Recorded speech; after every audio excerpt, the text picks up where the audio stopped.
because we characterize them really as evil. It's articles like this, you know, guns don't kill people, mentally ill people do. You know, I mean, this kind of thinking.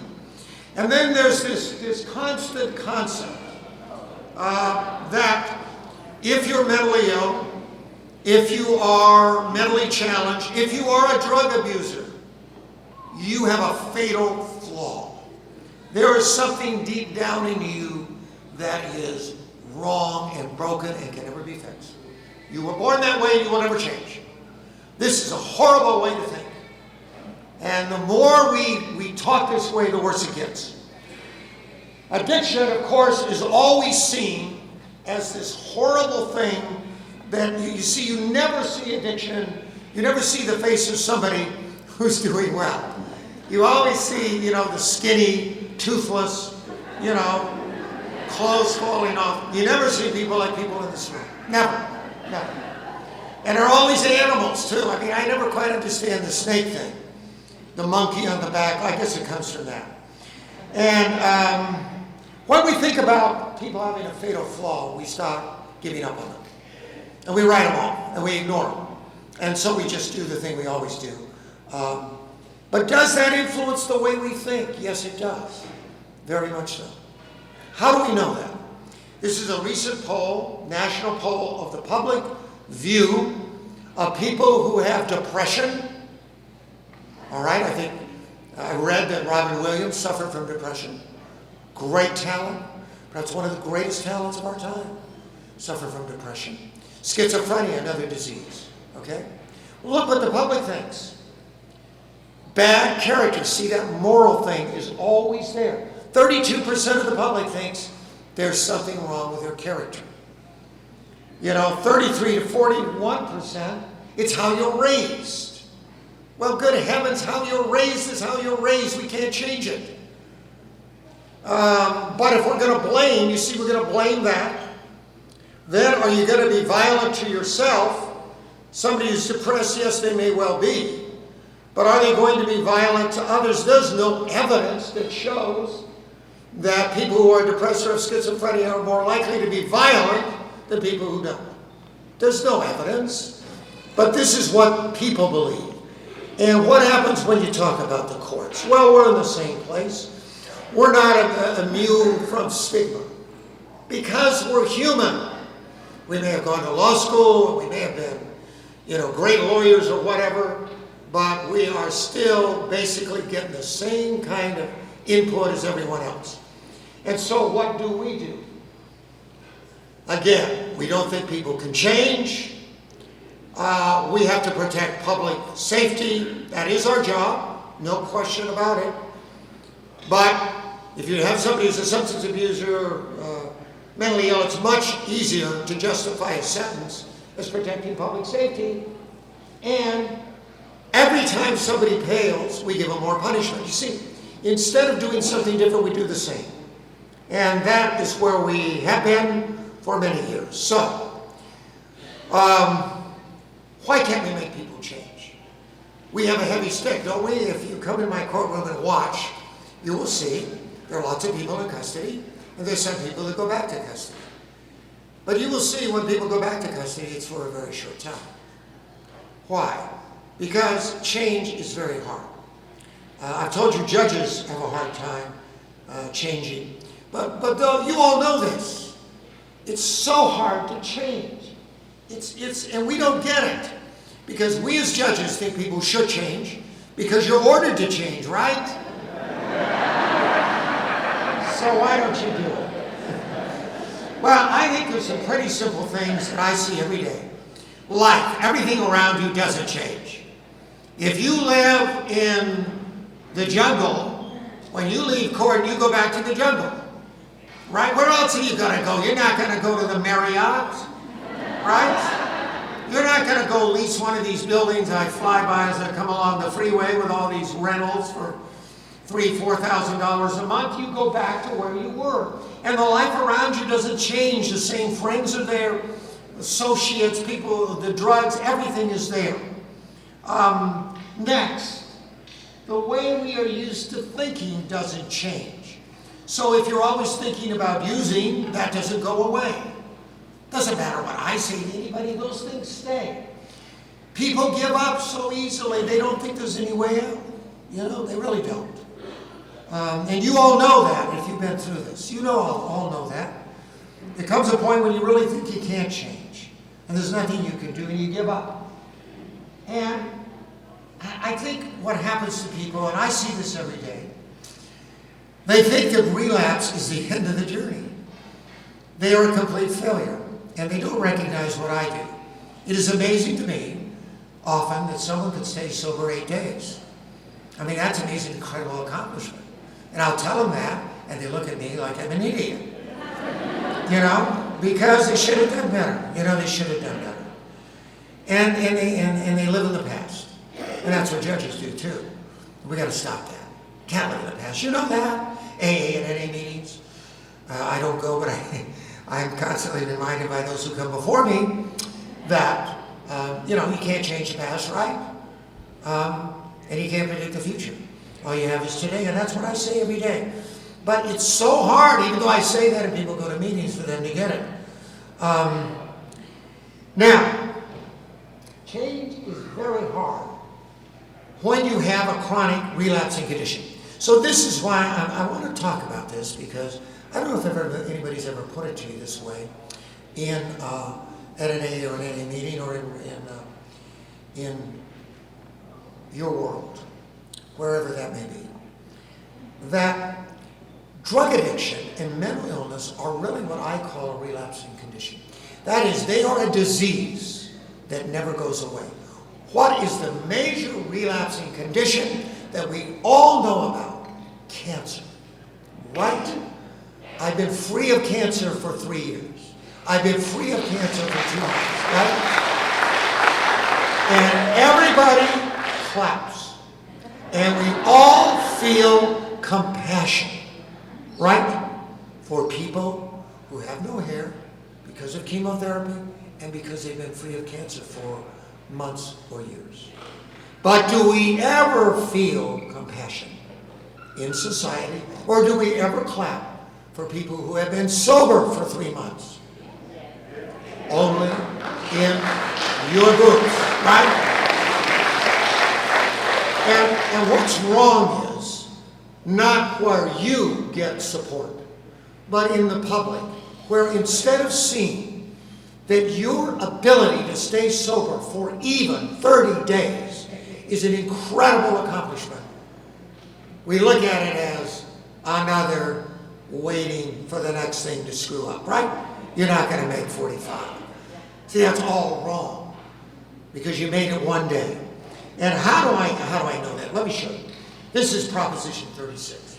They did this huge study. UCLA got the contract. And look what it showed.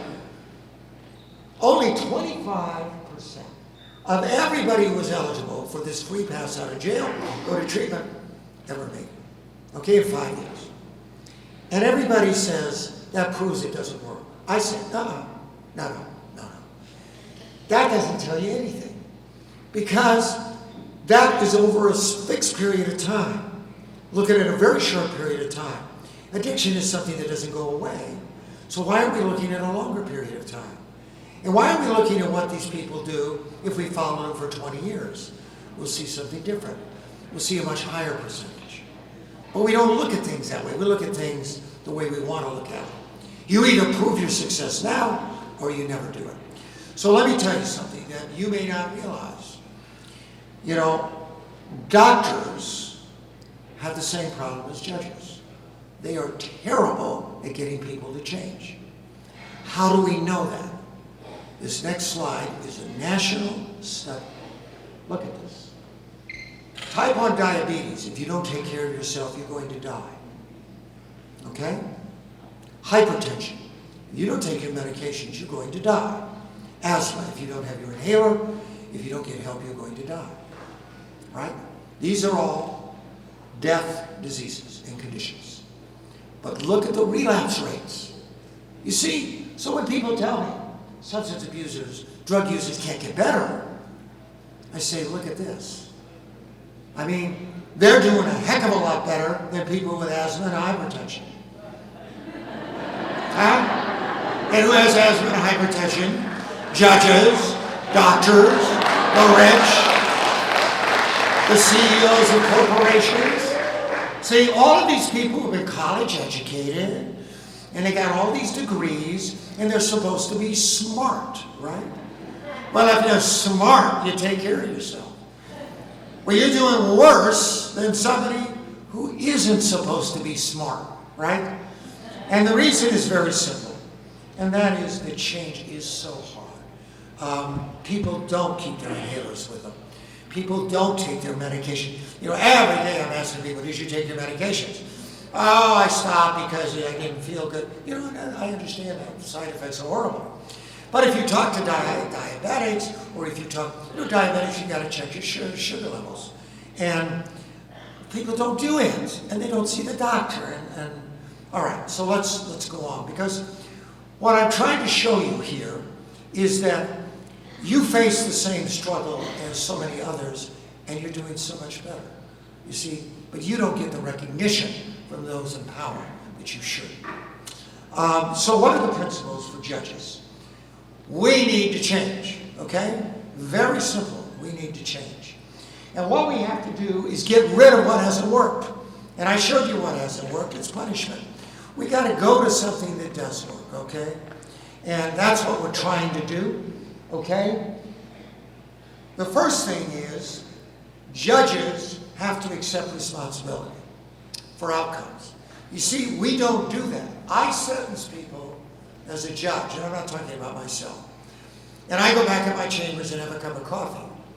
But whether you get better is your responsibility, or probation's, or the prisons, or the jails. It's not mine.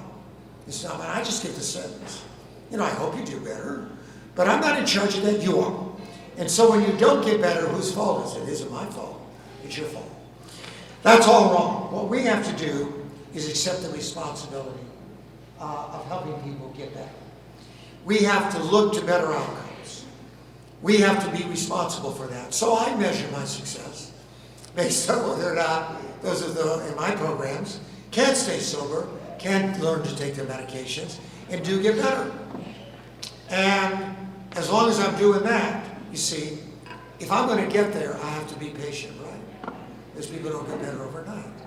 So if it's my responsibility to get better outcomes, I got to give people a lot more chances. Now, other judges say all I'm doing is letting people continue to use drugs and get away with it, or not take their medications and hurt other people, or whatever. But my answer is this: judges don't change fast. It takes them years. People can't change from using drugs unless you give them time. So you got to do that. All right. What can judges do? Let's talk about that. We can hold meetings. Okay, we're very good at that. We don't do it enough. But what if you hold a meeting and you invite everybody and you say, okay, we're having a meeting today because if somebody has a substance abuse, drug abuse problem, they have to go through that door to get help, because that's where treatment is for drug abuse. But if they're mentally ill, they go through that dark door over there that's shut. Okay? Now what if they have both? They have to go through both doors, right? Go here, go there. Where do they go? That's because we got a screwed up system. We don't bring them together. We don't put them together. We don't understand you got to treat the whole person. The person, I have people, this is how it goes. They have diabetes. They use drugs all the time. They're mentally ill. They have hypertension. And they have hepatitis C and HIV. Now, plus TBI, veterans. You go to the Veterans Administration, you go there for substance abuse, you go there for mental health, you go out there for TBI, you go up here, for your asthma. Nobody looks at these people as one person with a lot of problems and need to help. Okay? That needs to be changed, and you can't change it easily. But judges can hold a meeting and say, we got to do something about this. And that's one thing they're effective at doing. The judge can motivate. We have learned something about judges and what they can do, and I'm going to show you that. This is a national study. Those of you who have been in my courtroom or have been before me know that I talk with each and every person, right? And we go over things that are going on in your life and things you need to do differently. And what's it all about? if a judge spends even 3 minutes talking to someone as a human being, not as a defendant, and I ask people like, what are you doing? Did you go to outpatient? Did you do this? Did you do that? Are you looking for a job? Simple things. If you spend 3 minutes to do that, you will always get a better outcome. So every judge should do this, right? Yeah, absolutely.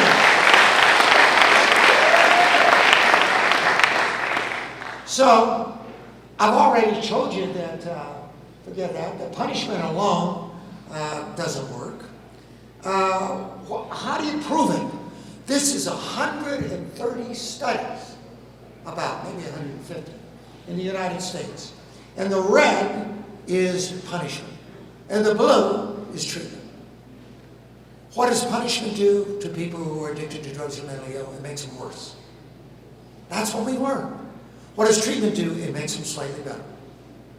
So if you had a choice, which would you do? You do treatment, right? If you were using common sense. We don't do that, even though we've got 150 national studies that show us that. And the reason we don't do that is not enough judges believe this. Treatment works, okay? Treatment and recovery really work. And we don't believe this. Court-ordered treatment works just as well as when you go on your own. How do we know that? Look at the studies.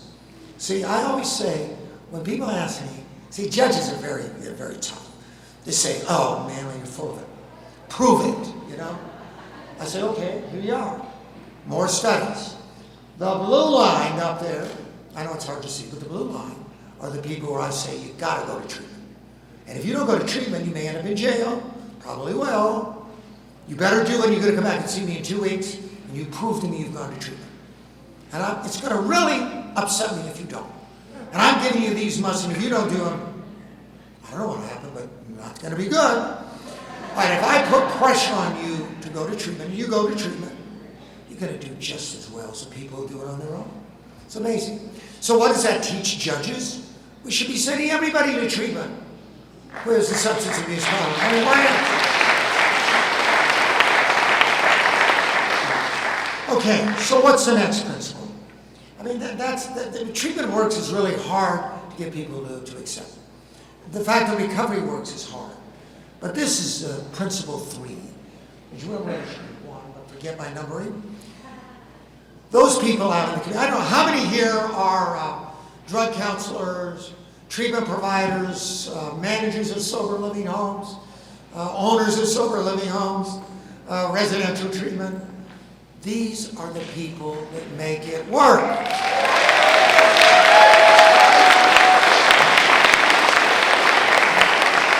Those of you in treatment would never know how many thousands of reports I get from treatment and how many things are written about your course of treatment. You're given a copy of it, but you may not get it, you may not read it. I do. I really, it's astounding to me. I think sometimes, you know, at the end of the day, people ask me, how can you go out tomorrow morning? It's been such a miserable afternoon. I mean, yesterday was one of them. I mean, the morning was horrible. Nothing went very well. Well, the reason is the same reason treatment counselors show up every day. Because they see that over time, you can get better. But no one ever gives them credit. So I'm going to be one judge who will tell you here that those who do and are involved as treatment professionals are the greatest gift that has ever been given to those who struggle from substance abuse.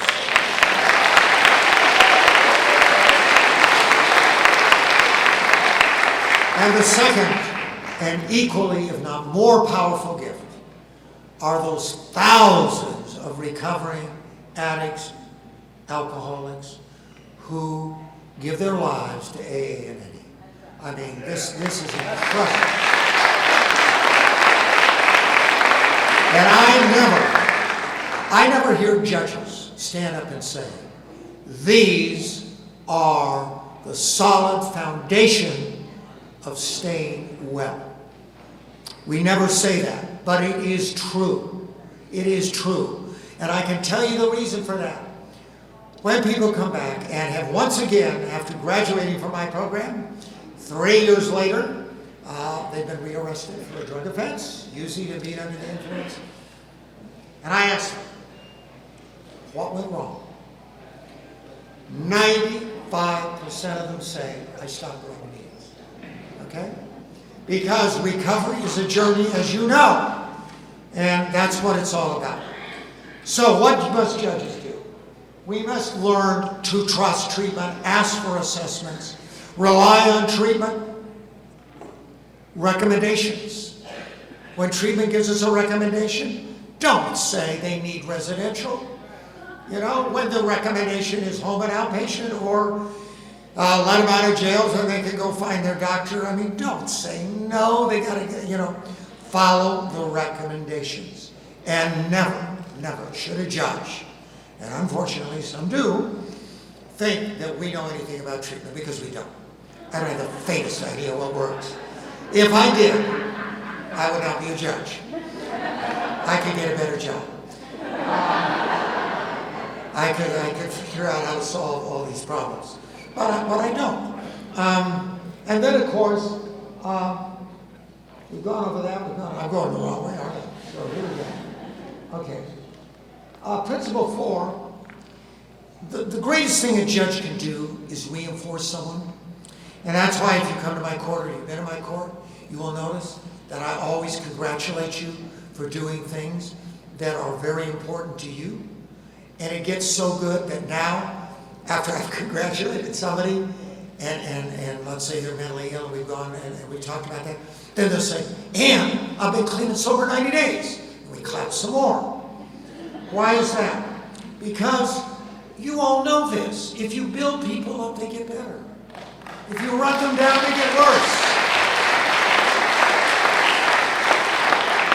And it doesn't matter how big a change they make or how big a step.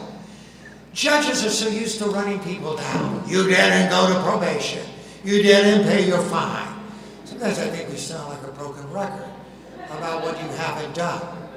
So I always find one thing you've done. You came to court. Those of you know. If you come to court, you get out of jail faster. That has always been, that didn't used to be my rule, but it's become my rule. And I'll tell you why, because I didn't recognize 20 years ago, even probably 15 or 10 years ago, that for most people, the greatest courageous thing they can ever do is come to court, particularly when they screw it up. So when you think recovery is ongoing for you, learning is ongoing for me. I learn more every day, and I change. So now, if you come to court, you pass the word around, you're going to get... I have less people coming back to see me in jail and more coming to me through the front door when they screw up, okay? And that leads to better outcomes. Why? Because they don't have to spend as much time in jail. The other way, you got to spend a lot of time in jail. Okay. We've gone through that. Well, now I'm going the wrong way again, aren't I? All right, so let's get to the end here. What is the role of recovery? Because that's what this conference is all about.